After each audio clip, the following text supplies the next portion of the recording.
Good morning. कैसे हैं सभी लोग? बढ़िया से पढ़ाई वढ़ाई हो रही है? एग्ज़ाम बहुत नज़दीक आ रहा है, तो उम्मीद है मुझे कि आप पढ़ाई की स्पीड भी आपकी बढ़ गई होगी। और ये जो प्रैक्टिस सेट आपके लिए किए जा रहे हैं व्याख्या के साथ, इसका लाभ आप लोग उठा रहे होंगे, उम्मीद है मुझे।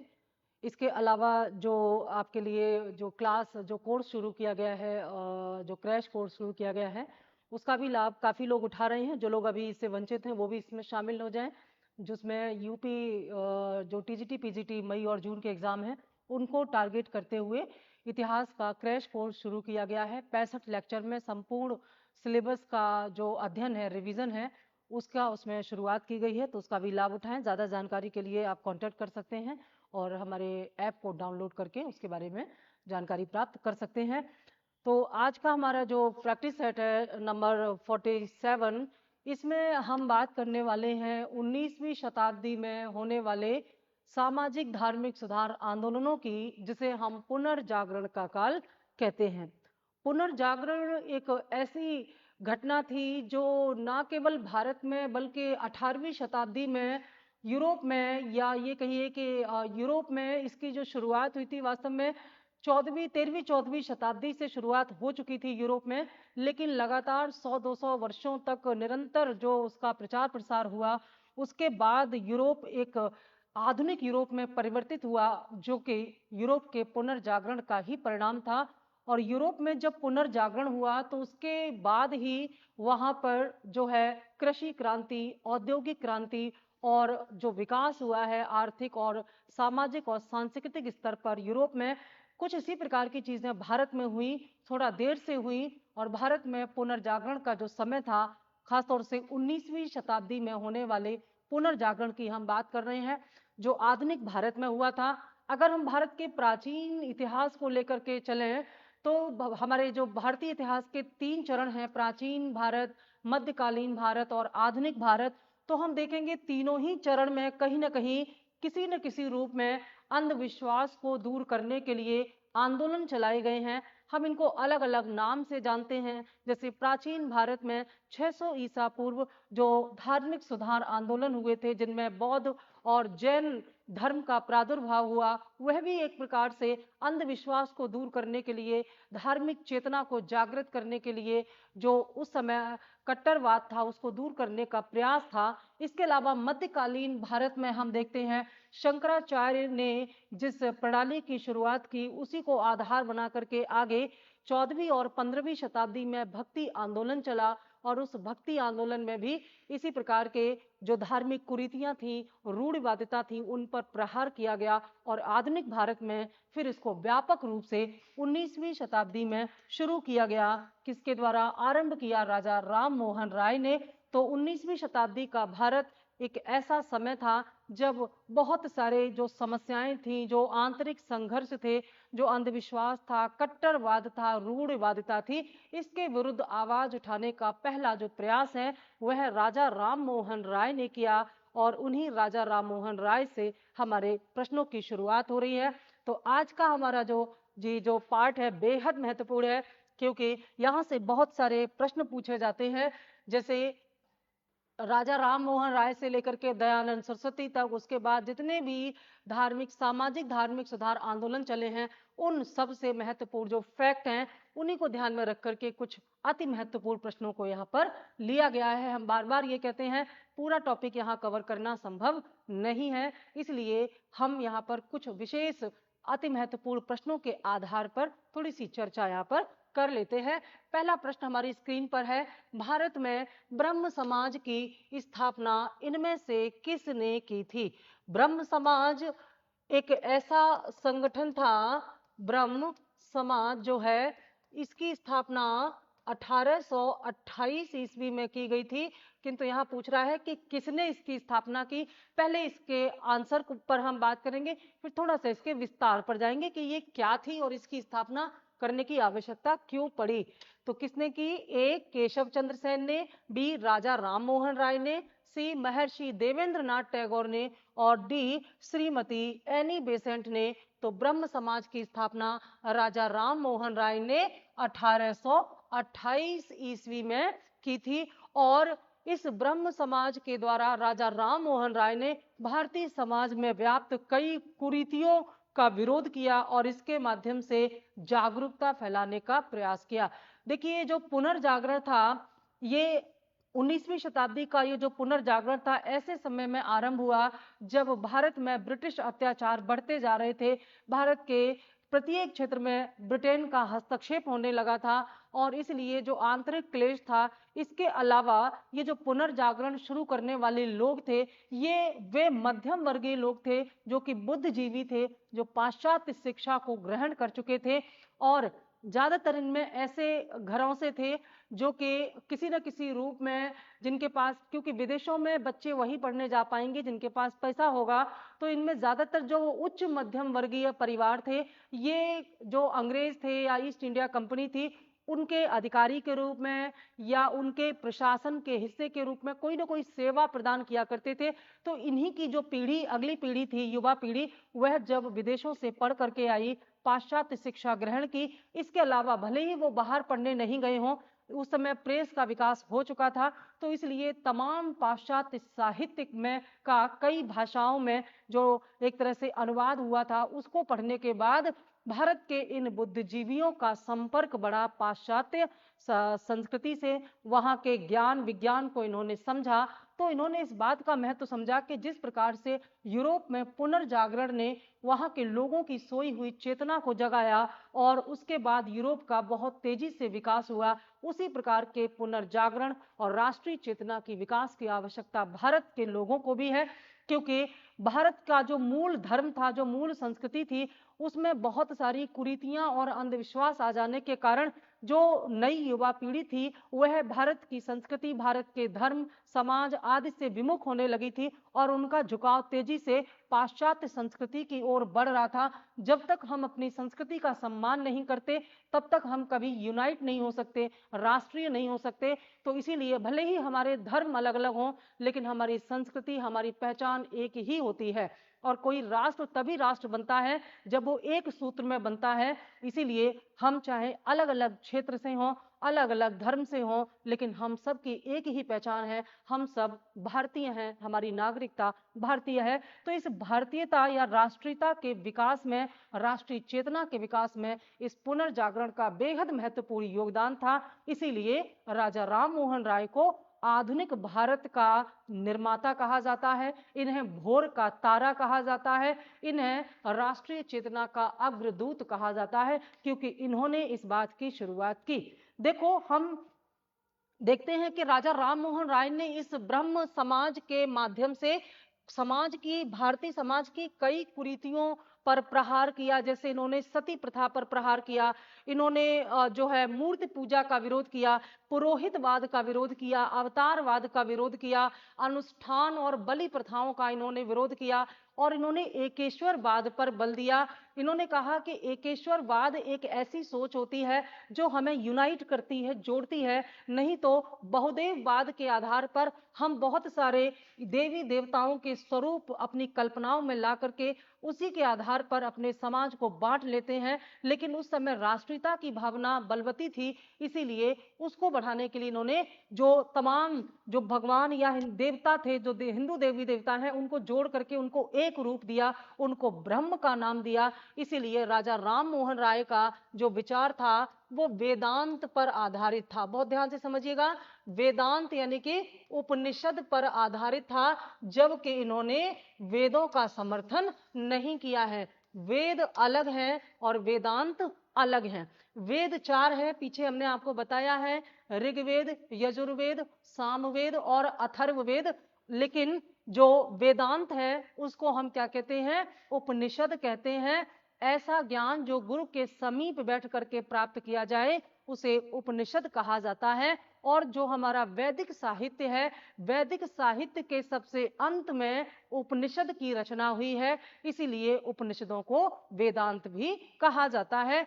इस उपनिषद में एकेश्वरवाद की बात की गई है, यानी कि इसमें कहा गया है कि एकोहम ब्रह्म, यानी कि ब्रह्म एक ही है, ब्रह्म एक ही है, जिसे परम पुरुष कह सकते हो आप। और एकोहम ब्रह्म का मतलब था एकेश्वरवाद की बात ये करते हैं उपनिषद, इसी को आधार बनाया राजा राम मोहन राय ने। उद्देश्य यही था कि धर्म के आधार पर समाज में विभाजन ना हो। ठीक है, आगे चल के हम दयानंद सरस्वती को देखेंगे। दयानंद सरस्वती ने वेदों का समर्थन किया है और उन्होंने नारा दिया, वेदों की ओर लौटो। ठीक है, तो वेद और वेदांत में अंतर जानेंगे तो राजा राम मोहन राय और दयानंद सरस्वती के विचारों में अंतर आपको पता चल जाएगा। आगे प्रश्न आएगा दयानंद सरस्वती से, वहां पर हम फिर चर्चा करेंगे। तो राजा राम मोहन राय ने 1828 ईस्वी में ब्रह्म समाज की स्थापना करके उस समय समाज में व्याप्त तमाम अंधविश्वासों और कुरीतियों का खंडन करने का प्रयास किया और इसके माध्यम से जन सामान्य को उन्होंने क्या किया, जागरूक करने का प्रयास किया। बाकी प्रश्न आगे आएंगे तो व्याख्या हम साथ साथ करते जाएंगे। राजा राम मोहन राय द्वारा स्थापित प्रथम संस्था कौन सी थी? इनमें से वह कौन सी संस्था थी जिसकी स्थापना राजा राम मोहन राय ने की है? ए ब्रह्म समाज, बी आत्मीय सभा। अच्छा, प्रथम पूछा है, ठीक है, ब्रह्म समाज, आत्मीय सभा, ब्रह्म सभा और तत्वबोधिनी सभा। अब पूछा गया है राजा राम मोहन राय द्वारा स्थापित इनमें से प्रथम संस्था कौन सी थी? ठीक है, यहां पर आप देखेंगे कि राजा राम मोहन राय ने यहां पर सभी संस्थाओं की स्थापना की है, लेकिन पहली संस्था कौन सी थी जिसकी स्थापना राजा राम मोहन राय ने की थी? तो वह है आत्मीय सभा। ठीक है, आत्मीय सभा की स्थापना इन्होंने सबसे पहले की थी और वह समय था 1814 ईस्वी। कब की थी? 1814 ईस्वी में कलकत्ता में इन्होंने आत्मीय सभा की स्थापना की थी राजा राम मोहन राय ने। और ये एक मंडली थी, ऐसी मंडली थी जो कि दार्शनिक मुद्दों पर विचार विमर्श करने के लिए गठित की गई थी। जैसे हम आगे मध्यकालीन भारत में पढ़ते हैं कि अकबर जो है बहुत जिज्ञासु प्रवृत्ति का था, धार्मिक मामलों में उसकी बड़ी जिज्ञासा थी, वह सभी धर्मों के बारे में जानकारी प्राप्त करना चाहता था। इसीलिए उसने इबादत खाने का निर्माण कराया और बाद में उसे धर्म संसद बना दिया। जब तक वो इबादत खाना था तब तक उसमें केवल जो इस्लाम से संबंधित मुद्दे थे उन पर बहस होती थी, चर्चा होती थी। लेकिन बाद में जब उसे धर्म संसद बना दिया अकबर ने, कहां पर? ये इसने फतेहपुर सीकरी में स्थापित किया था। तो जब उसको धर्म संसद बना दिया अकबर ने तो सभी धर्मों के विशेषज्ञों को वहां पर बुलाया। वहां रात दिन धार्मिक मुद्दों पर बहस होती थी, वाद विवाद, तार्किक चर्चा होती थी, क्योंकि अकबर जानना चाहता था, उसको यह विश्वास था कि सभी धर्मों में कुछ न कुछ ऐसा है जो स्वीकार करने के योग्य है। यही आपकी एक विस्तारवादी सोच को बताता है कि आप सभी धर्मों का सम्मान करते हैं और आप ये कहते हैं, आप ये मानते हैं कि सभी धर्मों में कुछ न कुछ ऐसा है जिसे स्वीकार करने के योग्य है, हम उसे नकार नहीं सकते। तो ऐसा ही कुछ दार्शनिक मुद्दों पर विचार करने के लिए राजा राम मोहन राय ने 1814 ईस्वी में आत्मीय सभा की स्थापना की थी। यह राजा राम मोहन राय द्वारा स्थापित सबसे प्रथम संस्था थी। ठीक है, इसके बारे में आगे हम और बात करेंगे। बाकी जो चीजें हैं ये आगे तत्वबोधिनी सभा, ब्रह्म समाज, इन सब की स्थापना बाद में की गई है। ये जो 1814 ईस्वी का समय था, इससे पहले की ही घटना है। राजा राम मोहन राय के जीवन को बदलने वाली ये घटना हुई उनके परिवार में, जब राजा राम मोहन राय के बड़े भाई की मृत्यु हो गई और उनकी मृत्यु के बाद उनके बड़े भाई की पत्नी यानी कि राजा राम मोहन राय की भाभी जो है वह सती हो गई। राजा राम मोहन राय ने जब इस घटना को देखा तो उनका हृदय द्रवित हो गया और उसी समय उन्होंने ये ठान लिया कि समाज में जो तमाम कुरीतियां हैं उन्हें समाप्त करके ही दम लेंगे। हालांकि कुरीतियों को समाप्त करना इतना आसान नहीं था, क्योंकि तब तक ये प्रथाएं समाज का अंग बन चुकी थी और अगर कोई कुप्रथा धर्म का अंग बन जाती है, लगातार परंपरागत रूप से समाज उसे धार्मिक क्रिया के रूप में स्वीकार कर लेता है, फिर उसको समाप्त करना बहुत मुश्किल होता है, क्योंकि तब धार्मिक भावनाएं बीच में आ जाती हैं। ठीक है, तो राजा राम मोहन राय ने जब यह प्रयास किया तो उनका समाज में विरोध हुआ, लेकिन उन्होंने तार्किक आधार पर ये, देखिए आप समाज पर जबरदस्ती अपनी कोई नीति या कोई विचार थोप नहीं सकते, बल्कि उनके विचारों में परिवर्तन ला करके ही आप समाज को वह करने के लिए प्रेरित कर सकते हैं जो कि सही है। हालांकि यह काम बहुत कठिन है, समय लगता है, किसी के विचारों को बदलना, सही रास्ते पर डालना एक कठिन काम है, लेकिन जो काम तलवार के दम पर आप नहीं कर सकते, वह कार्य आप विचारों को बदल करके अपने उपदेशों के द्वारा, संदेशों के द्वारा कर सकते हैं। राजा राम मोहन राय ने यही कार्य किया। उन्होंने तमाम जो धार्मिक ग्रंथ थे उनका अध्ययन किया। भारतीय कई भाषाओं का ज्ञान था राजा राम मोहन राय को। इन्होंने भारतीय ग्रंथों का अध्ययन किया, विदेशी ग्रंथों का अध्ययन किया, और उस आधार पर इन्होंने भारत की जनता को यह बताया कि सती प्रथा भारत के धार्मिक संस्कृति का भाग नहीं है, यह भारत के धर्म में कहीं नहीं था। ऐतिहासिक संदर्भ में इन्होंने बताया। जब आप तर्क के आधार पर बात करते हैं तो समाज उस बात को स्वीकार करता है। इन्होंने तार्किक आधार पर यह बताया कि अगर सती प्रथा भारत के धर्म का, हिंदू धर्म का हिस्सा होता, तो फिर आप यहां पर यह बात कह सकते हैं कि महाभारत में एक आपको यहां घटना मिलती है कि जब पांडु की मृत्यु हो गई तो उनकी पत्नी जो है कुंती, वे सती नहीं हुई। अगर सती प्रथा हमारे धर्म का अंग होता तो निश्चित तौर पर वह सती हो जाती। इसके अलावा और तमाम ऐसे ऐतिहासिक साक्ष्य प्राचीन भारत से लेकर के आधुनिक भारत तक के प्रस्तुत किए और जनमानस के दिमाग पर यह छाप छोड़ी कि सती प्रथा की शुरुआत तब हुई जब भारत पर बाह्य आक्रमण हुए, और बाह्य आक्रमणों में जब राजा की मृत्यु हो जाती थी या सैनिकों की मृत्यु हो जाती थी तो उनकी पत्नियां बाह्य आक्रमणकारियों से अपनी अस्मिता की रक्षा करने के लिए पति के साथ ही सती हो जाना पसंद करती थी। अब उस समय तक, जब तक राजा राम मोहन राय थे, बाह्य आक्रमण का कोई खतरा नहीं था, तो सती होने की कोई आवश्यकता नहीं थी। और राजा राम मोहन राय तो एक संभ्रांत परिवार से थे, तो वहां पर यह सती होना उनको एक तरह से हृदय बदल गया। और राजा राम मोहन राय की इन बातों से जनता इतनी प्रेरित हुई कि बाद में जो विलियम बेंटिंक था उसने कानून बना करके हमेशा के लिए सती प्रथा को प्रतिबंधित कर दिया। फिर जनता ने इसका विरोध नहीं किया। इससे पहले कई, जैसे मध्यकाल में अकबर ने प्रयास किया था सती प्रथा को समाप्त करने का, लेकिन वो असफल हो गए थे। हालांकि सुधार था अगर ऐसा हो जाता, लेकिन इस मामले को लोगों ने ऐसे माना, हिंदू समाज ने, कि ये हमारी धार्मिक मामलों में हस्तक्षेप है। तो ये चीज जब तार्किक आधार पर राजा राम मोहन राय ने किया तो समाज ने उसको स्वीकार किया। ठीक है, तो ये जो आत्मीय सभा थी, इसमें तमाम ऐसे मुद्दे हैं, सामाजिक मुद्दे हैं, धार्मिक मुद्दे हैं, दार्शनिक मुद्दे हैं, उन पर चर्चा की जाती थी, और जो बौद्धिक लोग थे वे इस पर वाद विवाद किया करते थे। ठीक है, इसके अलावा जो ये आत्मीय सभा है, ये आत्मीय सभा की स्थापना 1814 में हमने आपको बताई। इसके अलावा जो आत्मीय सभा की जब स्थापना हुई तो माना गया कि यहां से एक आधुनिक युग का आरंभ हो रहा है, क्योंकि ये पहली ऐसी सभा थी जो जिसके माध्यम से उन मुद्दों पर, यानी कि दार्शनिक मुद्दों पर तार्किक तर्क के आधार पर बात की जाती थी ताकि लोग उसको स्वीकार करें। इसके बाद फिर जो है 1828 ईस्वी में ब्रह्म समाज की स्थापना हुई।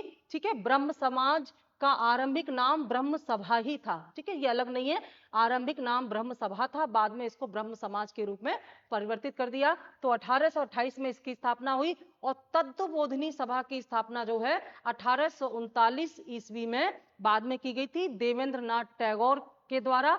और देवेंद्र नाथ टैगोर जो हैं, ये रविन्द्रनाथ टैगोर के पिता थे, जो राजा राम मोहन राय के समकालीन थे। इन्होंने राजा राम मोहन राय को कई स्थानों पर सहयोग किया था। ठीक है, चलते हैं आगे अगले प्रश्न पर। ब्रह्म समाज के बारे में निम्न में से कौन सा एक कथन सत्य नहीं है? ठीक है, यानी कि 3 कथन जो हैं वे सत्य हैं ब्रह्म समाज के बारे में, एक कथन असत्य है, उसी को चुनना है। पहला है ए, इसने वैदिक धर्म ग्रंथों को अमोघ समझा। बी, इसने मूर्ति पूजा का विरोध किया। सी, इसने एक ईश्वर की पूजा पर बल दिया। और डी, इसने पुजारियों की मध्यस्थता के बिना ईश्वर की पूजा पर बल दिया। देखो, पहले देख लेते कौन कौन से सही है।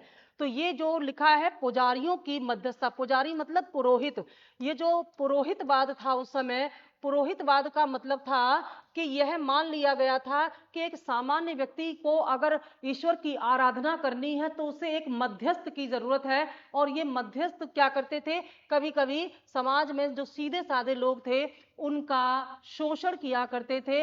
हर समय हर समाज में अच्छे और बुरे लोग बने रहे हैं, कुछ लोग वाकई ऐसे होते हैं। कई ऐसे संतों को मैंने देखा है, आज के समय में भी कई ऐसे संत हैं जिनके विचारों से लोगों का जीवन बदल जाता है। अगर आप उनको सुन लें तो आपके विचारों में जो क्रांतिकारी परिवर्तन होता है बिना उनसे मिले, केवल उनको सुन करके। और कई ऐसे मिल जाएंगे जो इतने आडंबर में आपको डाल देंगे कि आप अपने जीवन से पथभ्रष्ट हो जाएंगे। तो इसलिए बहुत ही तार्किक बुद्धि चाहिए कि आपके लिए क्या सही है और क्या सही नहीं है। तो यहाँ पर राजा राम मोहन राय ने या ब्रह्म समाज ने पुरोहितवाद पर जोर नहीं दिया, पुरोहितवाद का खंडन किया, कहा कि हमें किसी बिचौलिए की जरूरत नहीं है, हम सीधे अपने आप को उस परम सत्ता से कनेक्ट कर सकते हैं। इसके अलावा इसने एक ईश्वर की पूजा पर बल दिया, ये भी बिल्कुल सही है। एकेश्वरवाद की बात करते थे, क्योंकि जहां भी उपनिषद की बात होगी वहां एकेश्वरवाद ही होगा, क्योंकि उपनिषद में एकेश्वरवाद की बात की गई है, एकोहम ब्रह्म की बात की गई है। तो ये भी सही है। इन्होंने मूर्ति पूजा का विरोध किया, ये भी सही है। मूर्ति पूजा के विरोध के पीछे इनका उद्देश्य यही था कि मूर्ति पूजा में भी बहुदेववाद आ जाता है। जैसे अलग अलग स्वरूप की मूर्तियां बना करके आप उनको जब पूजते हैं तो अलग अलग समाज में अलग अलग भगवान की आराधना की एक कुल परंपरा शुरू हो जाती है। आगे चल करके उनमें वैचारिक मतभेद हो जाते हैं, सामाजिक मतभेद हो जाते हैं, इसलिए इन्होंने मूर्ति पूजा का भी विरोध किया। ये तीनों जो है सत्य है, लेकिन ये वाला असत्य है, क्योंकि ब्रह्म समाज ने वैदिक धर्म को अमोघ नहीं समझा, बल्कि इन्होंने वेदांत का समर्थन किया, न कि वेदों का। इसलिए ये वाला सत्य नहीं है। ठीक है, अगला प्रश्न, निम्न में से कौन सा एक राजा राम मोहन राय द्वारा स्थापित और समर्पित समाचार पत्र था? ये जो राय की उपाधि है ना, तो राजा राम मोहन राय के जो पूर्वज थे, उनके पिता आदि थे, वे बंगाल के नवाब के यहाँ सेवा किया करते थे, सर्विस करते थे, तो वहां से उनको राय राया की उपाधि मिली। और जो राजा की उपाधि है ये राम मोहन को मिली, किसने दी, क्यों दी, ये आगे प्रश्न एक है, उसकी व्याख्या में बताएंगे। तो ये राम मोहन राय, पहले राम मोहन राय थे, फिर राजा राम मोहन राय बन गए, लेकिन ये उस तरह के राजा नहीं थे गद्दी पर बैठने वाले। राजा की उपाधि इनको दी थी किसी मुगल शासक ने, जिसके बारे में आगे हम बात करेंगे। तो निम्न में से कौन सा एक राजा राम मोहन राय द्वारा स्थापित और संपादित समाचार पत्र था?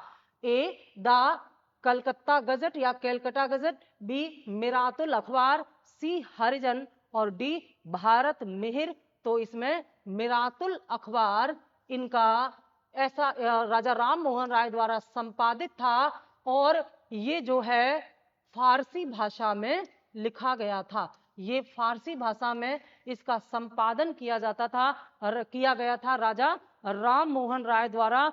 और मिरातुल अखबार जो है इसका प्रकाशन 1822 में किया गया था। 1822 ईस्वी में इस मिरातुल अखबार का प्रकाशन किया गया था, और फारसी भाषा में ये था, हमने आपको बताया फारसी भाषा में ये था, लेकिन जल्दी ही इसको बंद कर दिया गया। ये ज्यादा दिन तक संचालित नहीं रहा था, किंतु इसकी भाषा पूछी जाती है और किसने इसका संपादन किया, ये प्रश्न कई बार पूछा जाता है। ठीक है, इसको याद रखना है। अगला प्रश्न है, समाज सुधारक राजा राम मोहन राय के विषय में निम्नलिखित कथनों में से कौन सा कथन गलत है? पीछे पूछा गया था ब्रह्म समाज के बारे में कौन सा कथन असत्य है, यहां पूछा गया है राजा राम मोहन राय के बारे में कौन सा कथन असत्य है। ठीक है, ए राजा राम मोहन राय उस संभ्रांत वर्ग के थे जिसकी शक्ति चिर स्थायी यानी कि स्थायी बंदोबस्त या परमानेंट सेटलमेंट यानी कि जमींदारी खानदान से थे, और इनकी जो शक्ति है वह इस स्थायी बंदोबस्त लागू हो जाने के कारण कम हो गई थी, यह यहाँ पर लिखा हुआ है। दूसरा है, उन्होंने वेदांत के अद्वैतवाद और ईसाई एकेश्वरवाद दोनों का अध्ययन किया था। अद्वैतवाद किसका है? वेदांत या उपनिषदों का सिद्धांत है अद्वैतवाद, और शंकराचार्य ने अद्वैतवाद का प्रचार प्रसार किया था। अद्वैत का मतलब होता है दो नहीं बल्कि एक, यानी कि जीव और परमात्मा दो नहीं है बल्कि एक ही है, ऐसा मानने वाला विचार अद्वैत कहलाता है। क्योंकि जीव और परमात्मा दो हो जाते हैं, लेकिन यह मानते हैं कि जीव परमात्मा से अलग नहीं है, बल्कि जब मोक्ष मिलता है तो जीव यानी कि आत्मा का परमात्मा में विलय हो जाता है, तो एक ही रह जाता है और उसे अद्वैत कहा गया। तो वेदांत यानी कि उपनिषद का जो सिद्धांत है वह अद्वैत पर आधारित है, और हम जानते हैं कि राजा राम मोहन राय ने इसका समर्थन किया। और साथ ही साथ जो ईसाई एकेश्वरवाद है, इसके अलावा जो इस्लाम है, इस्लाम में भी एकेश्वरवाद का समर्थन किया जाता है और ईसाईयत में भी एकेश्वरवाद का समर्थन किया जाता है। तो जाहिर सी बात है कि अगर इन्होंने वेदांत का समर्थन किया है तो ये ईसाई धर्म के एकेश्वरवाद या इस्लाम के एकेश्वरवाद का भी समर्थन करते थे राजा राम मोहन राय। ठीक है, तो इस दूसरा है, उन्होंने उपनिषदों का बंगाली में अनुवाद किया था, ये भी सही है। उनका पहला संगठन आत्मीय सभा था जिसकी स्थापना कलकत्ता में हुई थी 1814-15 में, ये भी सही है। लेकिन ये जो पहला वाला ऑप्शन है ये सही नहीं है, क्योंकि इसमें लिखा हुआ है कि राजा राम मोहन राय जमींदारी वर्ग से थे और जब स्थायी बंदोबस्त शुरू किया गया तो उनकी शक्ति कम हो गई। ये गलत नहीं है, क्योंकि स्थायी बंदोबस्त लागू हो जाने के बाद जमींदारों की शक्ति कम नहीं हुई थी बल्कि और ज्यादा बढ़ गई थी। इसलिए पहला कथन राजा राम मोहन राय के बारे में गलत है। ठीक है, अगला प्रश्न है, राजा राम मोहन राय एवं रविंद्रनाथ टैगोर निम्न में से कौन से विचार या विचारों में सहभागी थे? मतलब इन दोनों के विचारों में, रविंद्रनाथ टैगोर और राजा राम मोहन राय के विचारों में क्या क्या समानता थी, किस टॉपिक पर इनके विचार जो हैं वो समान थे, ये आपको यहाँ पर बताना है। ए, अंतरराष्ट्रीयता। अंतरराष्ट्रीयता का मतलब है कि ये दोनों ही ऐसा मानते थे कि हमारी जो सोच है वो सीमित नहीं होनी चाहिए, बल्कि विश्व बंधुत्व की भावना के आधार पर संपूर्ण विश्व के साथ भाईचारे का संबंध हमारा होना चाहिए। बी है मूर्ति पूजा का विरोध। सी, तार्किक एवं वैज्ञानिक दृष्टिकोण में विश्वास। और डी, उपरोक्त सभी। तो स्पष्ट यहां समझ में आ रहा है कि इन सभी मुद्दों पर राजा राम मोहन राय और रविंद्रनाथ टैगोर के विचार समानता रखते थे।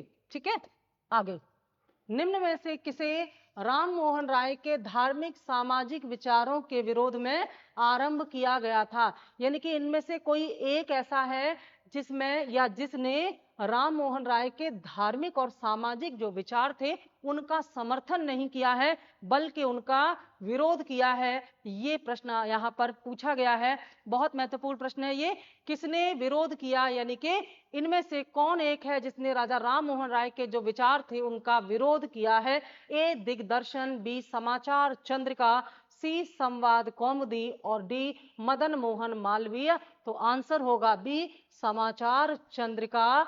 जो समाचार चंद्रिका है यह एक प्रकार, ये एक समाचार, ये पत्र था और इसका जो प्रकाशन है समाचार पत्र का, समाचार चंद्रिका के नाम से इसका प्रकाशन होता था। 1822 में इसको भवानी चरण बंदोपाध्याय द्वारा प्रकाशित किया गया था।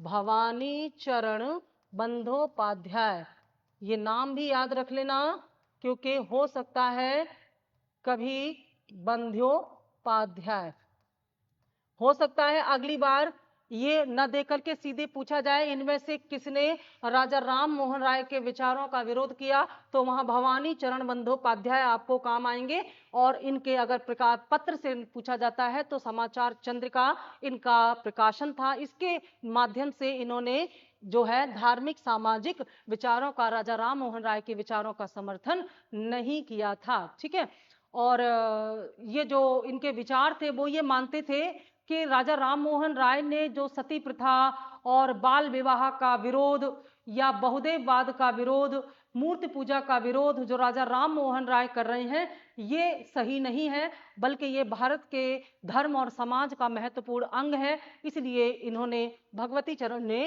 राजा राम मोहन राय के विचारों का विरोध किया था। ठीक है, अगला प्रश्न है, राजा राम मोहन राय को राजा की उपाधि किसने दी थी? ए लॉर्ड विलियम बेंटिंक ने, बी अकबर द्वितीय ने, सी ब्रह्म समाज के अनुयायियों ने और डी सती प्रथा का विरोध करने वाले बुद्धिजीवियों ने। तो सही आंसर होगा बी, मुगल शासक अकबर द्वितीय ने। अकबर जो था, जो मुख्य अकबर है वो नहीं, ये दूसरा अकबर था, बड़ा ही दुर्बल शासक था और इसके समय तक मुगल शासक अंग्रेजों के पेंशनर हो गए थे। तो इसने क्या किया, इसने राजा राम मोहन राय को इंग्लैंड भेजा और ये कहा कि ये वहां जाकर के इनकी पेंशन बढ़ाने के लिए उस समय के जो शासक थे, ब्रिटिश शासक थे, उनसे क्या करें, उनसे जाकर के सिफारिश करें ताकि उनकी, और उस समय ब्रिटिश सम्राट कौन था, विलियम चतुर्थ, ठीक है, ब्रिटिश सम्राट विलियम चतुर्थ से जाकर के इनकी सिफारिश करें और पेंशन बढ़ाने के लिए रिक्वेस्ट करें। यह काम देकर के इन्होंने राम मोहन राय को लंदन भेजा, इंग्लैंड भेजा और उसके बदले इन्होंने राम मोहन राय को राजा की उपाधि दी, ठीक है, राजा की उपाधि इन्होंने दी और राजा की उपाधि देकर के यह सिफारिश करने के लिए इनको लंदन भेजा था। और उसी समय लंदन में ही जब इनको भेजा तो उस समय था 1830 ईस्वी। 1830 ईस्वी में इनको इन्होंने लंदन भेजा, लेकिन राजा राम मोहन राय लंदन से कभी वापस भारत नहीं आ पाए क्योंकि वहीं पर ब्रिस्टल में इनकी मृत्यु हो गई बीमारी के कारण और इनकी समाधि वहीं पर बना दी गई। इनका अंतिम संस्कार भी ब्रिस्टल में ही हुआ और वह दिन था 27 सितंबर 1833, जहां पर इंग्लैंड में स्थित ब्रिस्टल में राजा राम मोहन राय की मृत्यु हो गई और वहीं पर इनकी समाधि भी बना दी गई। तो अकबर द्वितीय वह मुगल शासक था जिसने राम मोहन राय को राजा की उपाधि प्रदान की थी। अगला प्रश्न है, राजा राम मोहन राय ने निम्न में से किसका विरोध नहीं किया था, ठीक है, बाल विवाह का विरोध किया था, सती प्रथा का विरोध किया था, मूर्ति पूजा का विरोध किया था, लेकिन पाश्चात्य शिक्षा का इन्होंने विरोध नहीं बल्कि समर्थन किया, क्योंकि राम मोहन राय ये मानते थे कि जब समाज के अधिकांश लोग पाश्चात्य शिक्षा ग्रहण करेंगे, दो चीजें होती हैं, पाश्चात्य शिक्षा और पाश्चात्य संस्कृति, तो हमें पाश्चात्य शिक्षा को ग्रहण करके ही यह पता चलता है कि हमारी संस्कृति और पाश्चात्य संस्कृति की तुलना करके हम ये जान पाते हैं कि कौन सी संस्कृति ज्यादा उत्तम है। तो पाश्चात्य शिक्षा का अगर आप विरोध करेंगे तो आप पाश्चात्य संस्कृति को कैसे समझ पाएंगे, यही राजा राम मोहन राय ने कहा। राजा राम मोहन राय स्वयं पाश्चात्य शिक्षा ग्रहण करके आए, तभी तो उन्होंने भारतीय संस्कृति को गहराई से समझा, क्योंकि उन्होंने पाश्चात्य देशों की संस्कृति को समझा, भारत की संस्कृति को समझा। ऐसे ही स्वामी विवेकानंद ने भी समझा, तब इन्होंने कहा कि भारत की संस्कृति में जो समृद्धता है, जो प्रॉस्पेरिटी है, वो दुनिया की किसी संस्कृति में नहीं है। भारत की संस्कृति के जो मूल तत्व हैं उनको हमें ग्रहण करना चाहिए, उनमें जो आडंबर और जो रूढ़िवादी चीजें आ गई हैं उनको हमें हटा देना चाहिए, तो हमारे जो संस्कृति है उसका वास्तविक रूप हमारे सामने आ जाए। जैसे अगर कोई बहुत सुंदर शीशा लगा हुआ है सालों से और उस पर धूल छा गई है, तो उस शीशे को हटाने के बजाय उसके ऊपर लगी हुई धूल को साफ कर देना चाहिए। यही काम किया राजा राम मोहन राय और बाकी जो समाज सुधारक थे उन्होंने। लेकिन उसके लिए हमें ये ज्ञान होना जरूरी है कि शीशा खराब नहीं है बल्कि उसके ऊपर धूल है, तो उसके लिए हमें जागरूक होना पड़ेगा। तो पाश्चात्य शिक्षा हमें जागरूक करेगी और इस जागरूकता से जब हमारे अंदर चेतना का विकास होगा, हम जागृत होंगे, तब हम समझ पाएंगे कि हमारी संस्कृति कितनी समृद्ध है, कितनी रिच है, इसे हमें स्वीकार करना है। ठीक है, आगे चलते हैं। राजा राम मोहन राय की मृत्यु के पश्चात ब्रह्म समाज दो भागों में विभाजित हो गया, एक भारतीय ब्रह्म समाज और दूसरा आदि ब्रह्म समाज। ध्यान से समझिएगा, जब ब्रिस्टल में राजा राम मोहन राय की मृत्यु हो गई तो उनका जो संगठन था ब्रह्म समाज, वो विचारों के आधार पर दो भागों में बट गया। एक क्या बन गया, एक बन गया भारतीय ब्रह्म समाज और दूसरा बन गया आदि ब्रह्म समाज। तो इन दोनों अनुभागों के नेता क्रमशः कौन थे, यानी कि ये जो दो विभाग हो गए इसमें इनका नेतृत्व किसने किया है अलग अलग, ये आपको बताना है यहाँ पर। तो इसमें क्रमशः मतलब इसका नेतृत्व जिसने किया है, अब भारतीय ब्रह्म समाज का नेतृत्व, उसका नाम आगे होगा, और जिसने आदि ब्रह्म समाज का नेतृत्व किया है उसका नाम पीछे होगा। ये बहुत ध्यान रखना है आपको। तो इसमें ऑप्शन है ए केशव चंद्र सेन और देवेंद्र नाथ टैगोर, बी राधाकांत देव और देवेंद्र नाथ टैगोर, सी केशव चंद्र सेन और राधाकांत देव, डी देवेंद्र नाथ टैगोर और राधाकांत देव। सही उत्तर होगा ए केशव चंद्र सेन ने यहाँ पर भारतीय ब्रह्म समाज का नेतृत्व किया, और देवेंद्र नाथ टैगोर ने आदि ब्रह्म समाज का नेतृत्व किया जब राजा राम मोहन राय की मृत्यु हो गई उसके बाद। ठीक है, तो ये राजा राम मोहन राय की मृत्यु के कुछ वर्षों के पश्चात ये विभाजन हुआ है 1866 ईस्वी में। तो अलग अलग नेताओं ने वैचारिक आधार पर इसके दो भाग करके अपने अपने नियंत्रण में लेकर के इनका संचालन किया था। ठीक है, निम्नलिखित, अगला प्रश्न है, निम्नलिखित में से किसने 1872 में नेटिव मैरिज एक्ट को पारित कराने में महत्वपूर्ण भूमिका निभाई? नेटिव मैरिज एक्ट का मतलब है एक ऐसा मैरिज एक्ट जिसके अंतर्गत जो हमारे घरेलू स्तर पर यानी कि हमारे देश के अंदर जो शादी विवाह होंगे उनके कुछ नियम बनाए गए यहाँ पर, यानी कि आयु निर्धारित की गई इसमें, और उसके तहत विवाह करने को के संस्कार को निर्धारित किया गया। तो ये जो नेटिव मैरिज एक्ट था 1872 का, इस किसके प्रयासों से इसको पारित कराया गया ये आपको बताना है। ए देवेंद्र नाथ टैगोर, बी ईश्वर चंद्र विद्यासागर, सी केशव चंद्र सेन, डी श्यामचंद्र दास। तो इनमें से कौन है जिन्होंने ये नेटिव मैरिज एक्ट पारित करने में महत्वपूर्ण भूमिका निभाई? तो इनका नाम है सी केशव चंद्र सेन। वही केशव चंद्र सेन जिन्होंने भारतीय ब्रह्म समाज का नेतृत्व संभाला था, उन्हीं के नेतृत्व में 1872 ईस्वी में नेटिव मैरिज एक्ट को पारित किया गया था। और इस विवाह के द्वारा जो है क्या किया गया, इस विवाह के द्वारा विधवा पुनर्विवाह को प्रोत्साहन दिया गया, और साथ ही साथ विवाह की आयु निर्धारित कर दी गई, न्यूनतम आयु आगे हम बताएंगे।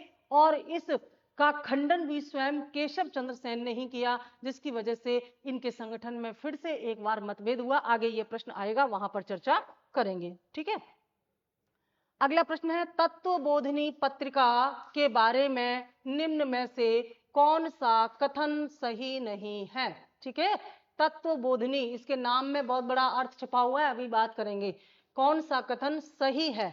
ए इसने बांग्ला भाषा में प्राचीन भारत के व्यवस्थित अध्ययन को प्रोत्साहित किया, बी इसने संस्कृत स्रोतों के माध्यम से प्राचीन भारत के व्यवस्थित अध्ययन को प्रोत्साहित किया, सी इसने फारसी स्रोतों के माध्यम से प्राचीन भारत के व्यवस्थित अध्ययन को प्रोत्साहित किया, और डी इसने पश्चिमी स्रोतों के माध्यम से प्राचीन भारत के व्यवस्थित अध्ययन को प्रोत्साहित किया। तो कुल मिलाकर के चारों ऑप्शन जो हैं उनमें ये पूछा गया है कि ये जो तत्वबोधिनी पत्रिका है इसने किस भाषा का यहाँ पर समर्थन किया, या किस भाषा को आधार बना करके प्राचीन भारत के जो व्यवस्थित अध्ययन है उसको प्रोत्साहित किया। तो इनमें बांग्ला भाषा वाला ऑप्शन सही होगा कि बांग्ला भाषा जो है, इस पीछे मैंने बताया जो है देवेंद्र नाथ ठाकुर जो है उन्होंने इसका संपादन किया था। तो देवेंद्र नाथ ठाकुर द्वारा संपादित, जो कि कलकत्ता से संपादित थी ये तत्वबोधिनी पत्रिका, इसका मुख्य उद्देश्य था, तत्व शब्द यहाँ पर आया है ना, तत्व का मतलब ही है ब्रह्म, क्योंकि तत्व एक ही है। तो फिर ये किससे संबंधित हो गया? वेदांत यानी कि उपनिषद, और बोध मतलब जानकारी, यानी कि उपनिषदों के ज्ञान का प्रचार प्रसार करने के लिए, उपनिषदों के एकेश्वरवाद का प्रचार प्रसार करने के लिए देवेंद्र नाथ टैगोर ने कलकत्ता से इस तत्वबोधिनी पत्रिका का संपादन किया था, और यह बांग्ला भाषा में था। तो ए ऑप्शन इसमें सही होगा। अगला प्रश्न, निम्नलिखित कथनों में से कौन से राजा राम मोहन राय के विषय में सही है? ठीक है, चार कथन हैं, कौन कौन से या कौन सा कथन राजा राम मोहन राय के बारे में सही है उसके बारे में आपको आंसर यहां बताना है। तो चलिए देख लेते हैं। उन्होंने आत्मीय सभा आरंभ की, उन्होंने गिफ्ट टू मोनोथीस्ट यानी कि एकेश्वरवादियों को उपहार, इसका हिंदी में क्या होगा, एकेश्वरवादियों को उपहार, गिफ्ट टू मोनोथीस्ट लिखा। अगला है उन्होंने the precepts of the Jesus का प्रकाशन किया, और चौथा है उन्होंने ब्रह्म सभा की स्थापना की। आगे हम देखेंगे और कई चीजें हम देख चुके, जैसे ये सही है, ये भी सही है, और इसके बारे में आगे और आएगा, ये बिल्कुल सही है। ब्रह्म सभा की भी स्थापना की, चारों सही हैं, इसलिए ऑप्शन डी आ जाएगा। तो इन्होंने द प्रीसेप्ट्स ऑफ जीसस का प्रकाशन भी किया था। तो कई धर्मों से प्रभावित होकर के राजा राम मोहन राय ने अपने धार्मिक विचारों को एक व्यापक रूप प्रदान किया था। ये इनकी सबसे बड़ी विशेषता थी। थोड़ा सा विस्तार जान लेते हैं इस प्रश्न के बारे में, महत्वपूर्ण है क्योंकि 4 फैक्ट अलग अलग पॉइंट से हैं, थोड़ा डिटेल। यहां पर देखो, कलकत्ता में इन्होंने 1814-15 में सबसे पहले आत्मी सभा की स्थापना की, हम पीछे बता चुके हैं। इसके अलावा इन्होंने क्या किया था, फारसी भाषा में गिफ्ट टू मोनोथिस्ट यानी कि तोहफत उल मुवाहिदीन, ठीक है, तोहफत उल मुवाहिदीन जो है, ये गिफ्ट टू मोनोथिस्ट या एकेश्वरवाद को उपहार की इन्होंने रचना की थी। और ये इन्होंने जो है इसमें एकेश्वरवाद पर विचार दिया था, और ये भी फारसी में ही था। ये जो तोहफत उल मुवाहिदीन और गिफ्ट टू मोनोथिस्ट, ये गिफ्ट टू मोनोथिस्ट जो है ये उसका इंग्लिश नाम है, जो तोहफत उल मुवाहिदीन है ये उसका इंग्लिश नेम है, और इसका मतलब है एकेश्वरवाद को का उपहार, ठीक है। तो जो मुवाहिदीन के नाम से था वो फारसी भाषा में था, और इसमें इन्होंने एकेश्वरवाद पर बल दिया, मूर्ति पूजा का विरोध किया। इसके अलावा इन्होंने 1820 ईस्वी में द प्रिंसेप्स ऑफ जीसस नामक पुस्तक की रचना की है। और इसके अलावा इन्होंने क्या किया है, फिर इन्होंने 1828 में ब्रह्म समाज या ब्रह्म सभा की स्थापना की। इसलिए चारों कथन इनके बारे में सही है, आंसर डी होगा। अगला प्रश्न है, ब्रह्म समाज के बारे में निम्न में से कौन कौन से कथन सही है। ब्रह्म समाज से राजा राम मोहन राय से बहुत ज्यादा प्रश्न आते हैं, तो इसलिए ज्यादातर प्रश्न वहां से ये लिए गए हैं। 4 कथन है, 4 में से कौन कौन से सही है ब्रह्म समाज के बारे में। पहला है 1872 का ब्रह्म विवाह अधिनियम अंतर जातीय और विधवा पुनर्विवाह की अनुमति केवल तभी देता था जब संविदाकारी पक्ष स्वयं को गैर हिंदू घोषित करते थे, ठीक है। दूसरा है केशव चंद्र सेन ने अपनी अवयस्क पुत्री का विवाह बर्दवान के महाराजा के साथ किया। तीसरा है केशव चंद्र सेन के अनुयायियों ने उनसे अलग होकर नव ब्रह्म समाज बनाया। केशव चंद्र सेन के अनुयायियों ने उनसे अलग होकर के, क्यों अलग हो गए थे, क्योंकि केशव चंद्र सेन ने इस जो ब्रह्म विवाह अधिनियम था उसका उल्लंघन करके अपनी बेटी का विवाह कम आयु में ही कर दिया था, क्योंकि इसके अंतर्गत 14 वर्ष से कम आयु की लड़की का विवाह अमान्य था, जबकि इन्होंने अपनी 11-12 साल की बच्ची का ही विवाह कर दिया था। आगे हम बात करेंगे। अगला है 19वीं शताब्दी में ब्रह्म समाज एक छोटे अभिजन समूह से बढ़कर जन आंदोलन बन गया था।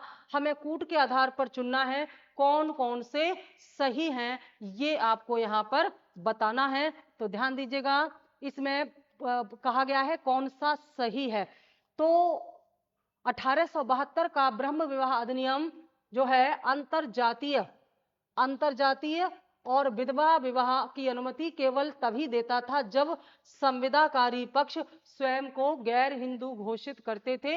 ये वाला कथन सही है, बाकी सारे कथन इसमें गलत है, क्योंकि केशव चंद्र सेन ने अपनी अवयस्क पुत्री का विवाह बर्दवान के महाराजा के साथ नहीं बल्कि कूच बिहार के राजा के साथ किया था। कूच बिहार और बर्दवान में अंतर है, बर्दवान पश्चिम बंगाल में था, तो स्थान अलग होने की वजह से ये वाला कथन जो है वो गलत हो गया है, ठीक है। और जैसे कि मैंने बताया कि जो उस समय लड़की की आयु जो है 14 वर्ष और लड़के की आयु, न्यूनतम विवाह की आयु 18 वर्ष निर्धारित की गई थी। और कमेंट करके मुझे बताना कि वर्तमान में लड़के और लड़की के लिए विवाह की न्यूनतम आयु कितनी रखी गई है वर्तमान कानून के अनुसार। कमेंट करके जरूर बताइएगा। ये बहुत काम की चीज आपको पता होनी चाहिए। लेकिन इस अधिनियम के द्वारा लड़की के लिए 14 वर्ष और लड़के के लिए 18 वर्ष न्यूनतम आयु रखी गई थी, जबकि इसका विरोध और जिन्होंने ये कानून बनाया उन्होंने ही इसका उल्लंघन करते हुए अपनी पुत्री का विवाह कर दिया, जो कि 12 वर्ष की थी, और उसका विवाह जो है पूंछ बिहार के राजा के साथ किया था, ना कि बर्धमान के। इसलिए ये वाला कथन गलत हो गया। ठीक है, ये वाला कथन जो है गलत हो गया। और जो केशव चंद्र सेन के जो अनुयायी थे, तो केशव चंद्र इसी कारण से, क्योंकि इन्होंने विवाह का उल्लंघन किया ना, आयु का उल्लंघन किया, इसी कारण से जो भारतीय ब्रह्म समाज था, इनके केशव चंद्र सेन के निगरानी में, नियंत्रण में, इसमें क्या हो गई, फूट पड़ गई। और फूट पड़ने के बाद जो है फिर एक नया समाज निकल के आया शिवनाथ शास्त्री के नेतृत्व में, जिसका नाम था साधारण ब्रह्म समाज, लेकिन इसमें लिखा है नव ब्रह्म समाज, इसलिए ये भी गलत है। यानी कि जो टूट करके नया बना वह साधारण ब्रह्म समाज था, ना कि नव ब्रह्म समाज। और इसके अलावा जो चौथा पॉइंट है वह भी सही नहीं है, क्योंकि यह कभी भी जन आंदोलन नहीं बन पाया। जन आंदोलन का मतलब होता है जैसे असहयोग आंदोलन था, जैसे सविनय अवज्ञा आंदोलन था, जिसमें हर वर्ग का व्यक्ति शामिल हो, किंतु इसमें ऐसा नहीं था। इसलिए आंसर क्या हो जाएगा, ऑप्शन ए, केवल एक सही है। क्वेश्चन नंबर 15, निम्न में से या निम्न कथनों में से कौन सा कथन सही नहीं है? सही नहीं है बताना है। ए, 1829 में विलियम बेंटिंग ने सती प्रथा को कानून द्वारा अपराध घोषित किया, बिल्कुल सही है। 1856 में सरकार ने कानून बनाया जिसके अनुसार हिंदू विधवा पुनर्विवाह कर सकती थी, ये भी सही है। 1875 में स्वामी दयानंद सरस्वती ने आर्य समाज की स्थापना की, ये भी सही है। राजा राम मोहन राय द्वारा सती प्रथा का समर्थन किया गया, ये सही नहीं है, क्योंकि इन्होंने सती प्रथा का समर्थन नहीं बल्कि विरोध किया था, और इन्हीं की सहायता से विलियम बेंटिंग ने यह कानून भी बनाया था। अगला प्रश्न है, निम्न में से किसने महाराष्ट्र में प्रार्थना समाज की स्थापना की थी? ठीक है, बहुत महत्वपूर्ण है ये। ए, आत्माराम पांडुरंग, बी, ज्योतिबा फुले, सी, एम.जी. चंद्राकर, और डी, एम.जी. रानाडे। तो ये किसके लिए पूछ रहा है? महाराष्ट्र में प्रार्थना समाज की स्थापना किसके द्वारा की गई थी? इसका आंसर आपको बताना है। सही आंसर होगा ए, आत्माराम पांडुरंग। आत्माराम पांडुरंग ने इसकी स्थापना कब की थी? इन्होंने इसकी स्थापना 1867 ईस्वी में की थी। 1867 में महाराष्ट्र में आत्माराम पांडुरंग ने प्रार्थना समाज की स्थापना की थी, और इसके द्वारा इन्होंने यहाँ पर सामाजिक सुधार का कार्य किया। और बाद में इस संस्था से महागोविंद रानाडे या एम.जी. रानाडे शामिल हो गए थे, और एम.जी. रानाडे के शामिल हो जाने के बाद फिर ये आंदोलन महाराष्ट्र में बहुत तेजी से प्रभावित हुआ, संचालित हुआ, इसका प्रचार प्रसार हुआ। इसलिए पश्चिमी भारत में सांस्कृतिक पुनर्जागरण का जो जनक है वो एम.जी. रानाडे को कहा जाता है।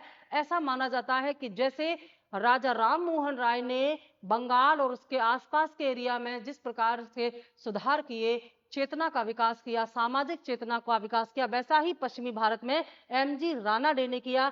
किंतु यहाँ स्थापना पूछा है, तो स्थापना इन्होंने किया है। ये बाद में 2 वर्ष बाद इस संस्था से जुड़ गए थे 1869 में। ठीक है, आगे, निम्न में से कौन सी एक प्रार्थना समाज की नहीं थी? निम्न में से कौन सी एक विशेषता प्रार्थना समाज की नहीं थी? ए, स्त्री शिक्षा, बी, विधवा पुनर्विवाह, सी, लड़कों एवं लड़कियों के विवाह की आयु में वृद्धि करना, और डी, अस्पृश्यता की समाप्ति। यानी कि ये जो 4 विशेषताएं हैं, 4 बातें हैं, इनमें से कौन सी एक ऐसी बात है जिसका संबंध या जो प्रार्थना समाज का हिस्सा नहीं था? तो इसमें सही आंसर होगा सी, लड़कों एवं लड़कियों के विवाह की आयु में वृद्धि करने से संबंधित कोई इनकी मांग नहीं थी। यहाँ पर आप लिख देंगे मांग, यानी कि इनमें से कौन सी एक मांग प्रार्थना समाज द्वारा नहीं की गई। तो ये वाली बात इन्होंने नहीं की, बाकी सारी बातें इन्होंने प्रार्थना समाज ने की हैं महाराष्ट्र में। अगला प्रश्न है हमारा, अगला प्रश्न नंबर 18, निम्न में से या निम्नलिखित संगठनों में से किसने शुद्धि आंदोलन चलाया था या शुद्धि आंदोलन का समर्थन किया था? शुद्धि आंदोलन से मतलब क्या है? ऐसे लोग जो कि अपने मूल धर्म को छोड़ करके, खासतौर से मूल हिंदू धर्म को छोड़ करके दूसरे धर्म में चले गए थे, वे जब वापस अपने धर्म की ओर आते हैं तो तमाम धार्मिक अनुष्ठानों के द्वारा उनका शुद्धिकरण किया जाता है। ऐसा शुद्धि आंदोलन इनमें से किसने चलाया था? ए आर्य समाज, बी ब्रह्म समाज, सी देव समाज और डी प्रार्थना समाज। तो सही आंसर होगा ए आर्य समाज में स्वामी दयानंद सरस्वती ने शुद्धि आंदोलन चलाया था। काफी विवादित रहा था उनका ये आंदोलन। अगला प्रश्न है, स्वामी दयानंद सरस्वती ने किससे प्रेरणा ली? अब क्योंकि इसमें हम चैप्टर का नाम तो दे नहीं रहे हैं, तो आज के ही हमारे प्रैक्टिस सेट में ये जो प्रश्न है दयानंद सरस्वती के शुरू हो गए हैं आर्य समाज से, जो आगे चलते रहेंगे। स्वामी दयानंद सरस्वती ने किससे प्रेरणा ली या वो किससे प्रभावित थे? पुराणों से। पुराण का मतलब होता है पुराना या पुराने कथानक, ठीक है। वेदों से, मध्यकालीन संतों से, सूफीवाद से। तो ये वेदों से प्रभावित थे।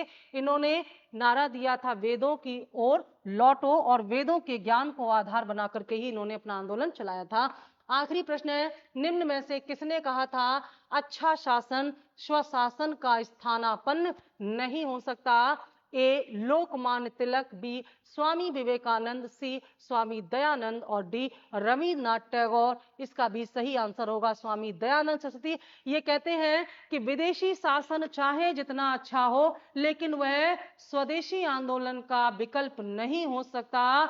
ऐसा इन्होंने तब कहा जब ब्रिटिश सरकार यह बताने का प्रयास करती थी कि हम भारत को बहुत अच्छी तरह से शासित कर रहे हैं, तब इन्होंने कहा था। और ध्यान देना, स्वदेशी जो है या स्वराज जो है उसका पहली बार इन्होंने ही प्रयोग किया स्वदेशी शब्द का, लेकिन बाद में फिर इसको जो है उन्होंने बाल गंगाधर तिलक ने इसको नारा बनाया था कि स्वराज मेरा जन्म सिद्ध अधिकार है और मैं इसे प्राप्त करके रहूंगा। ये बात बाद में कही गई, लेकिन उससे पहले ही स्वदेशी या स्वराज की बात दयानंद सरस्वती कर चुके थे। ये थे हमारे आज के 20 प्रश्न, बेहद महत्वपूर्ण। इस पार्ट से बहुत प्रश्न आते हैं, तो यहाँ से ज्यादा प्रश्न हम लेने का प्रयास करेंगे ताकि आपका रिवीजन हो सके।